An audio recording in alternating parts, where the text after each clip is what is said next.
नमस्ते दोस्तों, मैं डॉक्टर अन्नाराम। आज का अपना टॉपिक है वैश्वीकरण यानी ग्लोबलाइजेशन।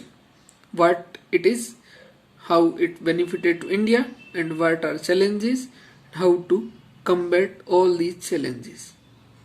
मतलब वैश्वीकरण के क्या मुद्दे हैं, भारत को क्या फायदे हैं और इसकी वजह से क्या कमियां और नुकसान हो सकते हैं। तो हम इसको विस्तार से थोड़ा समझेंगे। वैश्वीकरण या ग्लोबलाइजेशन एक फिनोमेना है। उसका मतलब ये है कि एक विश्व बनता है, यानी कि पूरे जो दुनिया के जो देश या जो राज्य या जो स्टेट है वो सब एक दूसरे से जुड़े हुए हैं। इसको बोलते हैं ग्लोबलाइजेशन। ग्लोब मीन्स पृथ्वी, प्लानेट। तो ये सब एक तरह से एक गांव की तरह बन गए। जैसे गांव विलेज होता है, उसमें एक ही गांव के लोग रहते हैं, लेकिन अब धीरे धीरे विलेज के बाद में स्टेट बने थे, नेशन बने थे।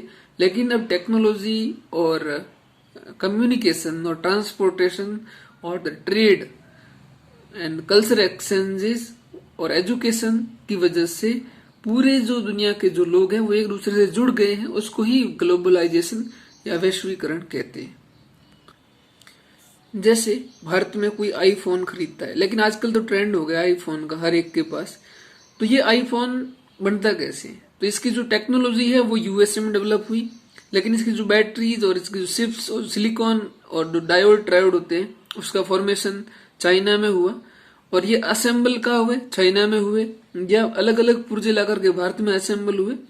और फिर इसका ट्रांसपोर्टेशन हुआ ग्लोबल वैल्यू चेन के माध्यम से पूरे विश्व के लोगों में।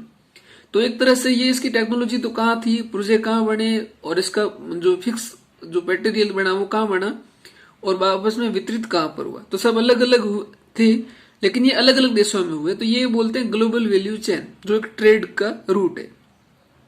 अब इसकी वजह से होता क्या है कि एक दूसरे के लोग आपस में जुड़ गए। किस तरह से? एम्प्लॉयमेंट जनरेशन हुआ, उन लोगों का जो कल्चर है, टेक्नोलॉजी एक्सचेंज हुआ, उन लोगों की जो मेंटेलिटी थी कि आईफोन हम भी बना सकते हैं, तो एक तरह से न्यू टेक्नोलॉजी का जनरेशन हुआ। वैश्वीकरण से भारत को फायदे क्या क्या?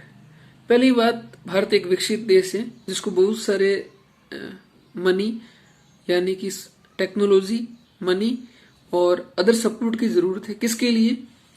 एक तो पॉवर्टी से लड़ने के लिए, दूसरे जो क्लाइमेट चेंजेस है, जो साइक्लोन आते हैं, जो तूफान और नदियों का जो फ्लड होता है, उसका वर्ल्ड बैंक और आईएमएफ और अनदर जो इंस्टीट्यूट है वो सपोर्ट करते हैं। वो एक बात। दूसरी बात, साइबर क्राइम, जो कि अटैक कहाँ करते हैं? क्रिटिकल इंफ्रास्ट्रक्चर, लाइक अपनी जो बिजली की सप्लाई है या जो कंप्यूटर से जुड़े हुए हैं या जो इंटरनल सिक्योरिटी या नेशनल सिक्योरिटी की जो एजेंसीज रहती है डिफरेंट, और एजेंसी पर कोई भी अननोन एजेंट अटैक करता है, किसकी तरह से? सॉफ्टवेयर की मदद से। तो उसको लड़ने के लिए नई टेक्नोलॉजी की जरूरत है, जो अभी तक विकसित नहीं हो पाई है भारत में, लेकिन उसका माध्यम है कि हम टेक्नोलॉजी एक्सचेंज करें।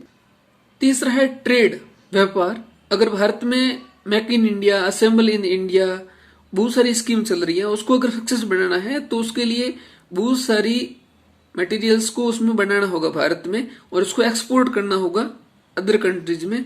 तो ये डेवलप तब होगा जब हम दूसरे देशों से जुड़े हुए होंगे, दूसरे दोस्तों के साथ अपने संबंध अच्छे होंगे, तभी तो वो हमारे सामान खरीदेंगे। ऐसे तो कौन खरीदेगा? चौथा है टेररिज्म को फाइटिंग करने के लिए। टेररिज्म एक आतंकवाद एक विश्व का मुद्दा है, न कि भारत या पाकिस्तान या चाइना का मुद्दा है। तो ये पूरी दुनिया इससे जूझ रही है। तो इसको लड़ने के लिए एक कोऑपरेटिव चाहिए, कोऑपरेशन चाहिए, सब लोगों का कोलैबोरेशन चाहिए। तो उसके लिए तभी संभव होगा जब इंटरनेशनलाइजेशन या ग्लोबलाइजेशन फिनोमेना इफेक्टिव रूप से काम करे और सब लोग कल्चरली सपोर्ट करें। चौथा या पांचवा मुद्दा है क्लाइमेट चेंज। क्लाइमेट चेंज आज के टाइम में पूरे विश्व का फिनोमेना बन गया है कि जहां कहीं भी चेंज होता है वो पूरी विश्व को अफेक्ट करता है। जैसे अंटार्कटिका में बर्फ पिघलेगा तो वो हर एक देश की जो साइड में जो ओशियन है उसका लेवल बढ़ाएगा, तो उससे उसका जो फ्लडिंग है वो चांस बढ़ जाएगा। और इंटेंसिटी और जो फ्रीक्वेंसी है, जो एडवर्स इम्पैक्ट है like flood, drought, cyclone, glacier melting और अदर, तो उनकी बढ़ रही है धीरे धीरे। तो उसको कम्बैट करने के लिए कोऑपरेटिव चाहिए।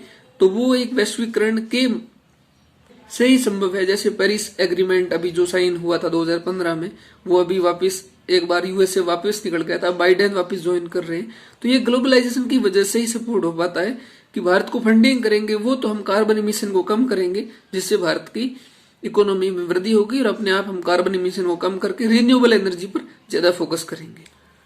छठा मुद्दा है स्पेस टेक्नोलॉजी। स्पेस टेक्नोलॉजी जहां पर हम सैटेलाइट्स और अनदर जो फ्लाइट होती है वो हम निकाल स्पेस स्टेशन या कोई other mission like Mars mission other like हमने अभी इसरो ने PSLV-15 से ब्राजील के अमेजोनियो को अंतरिक्ष में भेजा।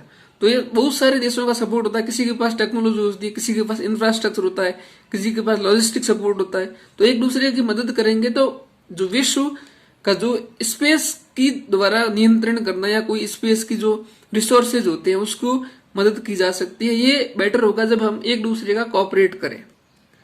और सातवां आठवां मुद्दा होगा ट्रक ट्रैफिकिंग। ड्रग्स नशीले जो पदार्थ होते हैं वो एक देश में बनते हैं और दूसरे देश में सप्लाई होते हैं। जैसे अफगानिस्तान में होता है तो वो पाकिस्तान या फिर सी रूट से भारत में आता है, और अगर उधर म्यांमार और दूसरे साइड में होता है ईस्ट से, तो वो हो सकता है बांग्लादेश या ईस्टर्न साइड से अपने भारत में आ सके। तो उसका सपोर्ट चाहिए दूसरे देशों का उसके रोकने के लिए, ड्रग ट्रैफिकिंग को रोकने के लिए। ह्यूमन माइग्रेशन और ट्रैफिकिंग। ह्यूमन माइग्रेशन होता है किसी भी महिला पुरुष को एक देश से दूसरे देश में ले जाते हैं, वहां पर उसका शोषण होता है मजदूरी के रूप में या सेक्सुअल। तो उसको रोकने के लिए पूरे देश को एक साथ आना होगा। तो वो तभी हो पाएगा जब वैश्वीकरण का मुद्दा एक कोऑपरेटिव और कोलैबोरेटिव रूप में काम करे।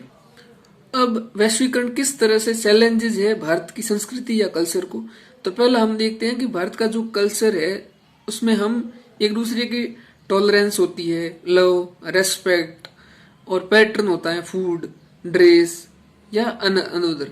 तो अब होता क्या है कि धीरे धीरे वैश्वीकरण या टेक्नोलॉजी के युग में क्या हो रहा है कि हम एक दूसरे के फोटोज देखते हैं या वीडियोस देखते हैं या उनकी दूसरे कल्चर देखते हैं। हाँ यार भारत में तो कुछ नहीं है, वहां यूएसए में देखो कितना अच्छा है। तो उसमें एक अपने ही कल्चर के प्रति नेगेटिविटी आ जाती है जो एक अच्छी बात नहीं है, क्योंकि हो सकता है कि अपनी अपनी कंडीशन अलग होती है कल्चरली, इकोनॉमिकली, जियोग्राफिकली, पॉलिटिकली। सो हम ऐसा नहीं कह सकते कि यूएसए की तरह ही हमें होना चाहिए, क्योंकि उनकी परिस्थिति अलग है, वो हम अलग है। यहाँ पर ये नहीं कह रहा हूं कि एस्पायरेशन नहीं होने चाहिए, एस्पायरेशन होने चाहिए लेकिन कमियां नहीं होनी चाहिए। एक होती है वल्नरेबिलिटी। वल्नरेबिलिटी मतलब किसी घटना से प्रभावित होने की संभावना वो ज्यादा हो गई है। कैसे? जैसे अगर फाइनेंशियल क्राइसिस होगा या जैसे पेंडेमिक है, तो ये हुआ तो चाइना में था लेकिन हम जुड़े हुए थे ट्रांसपोर्टेशन या अनदर मीडियम से, तो उसकी वजह से ये दूसरे देशों में फैल गया, तो ये एक नुकसान है। तीसरा है पॉलिटिक्स। लाइक सपोज इंडियन की डायस्पोरा कनाडा या ब्राजील या ऑस्ट्रेलिया में रह रहे हैं, तो वहां के मतलब कनाडा की मंत्री भारत की पॉलिटिक्स में एंटर करेंगे और इंटरनल अफेयर में कुछ अपनी तरफ से कुछ बोलेंगे कि यहाँ ये गलत हो रहा है, ये गलत हो रहा है, लेकिन उनको पता नहीं है कि यहाँ की रियलिटी क्या है। So in conclusion, it's good to have a globalisation, modernisation, but at the same time we need to consider all the values and the cultural spirits of the Indian society, so we could have the spirituality at the same time with the technologically upgradation and more materially advanced, so our future generation could be live in a sustainable way to develop ecosystem where we mean Indian or as humanities of all the world's people could live in a fruitful way, so we could or we would enjoy a better futures of our with a biodiversities, environment and better resources management. So it will be a better tomorrow. Thank you.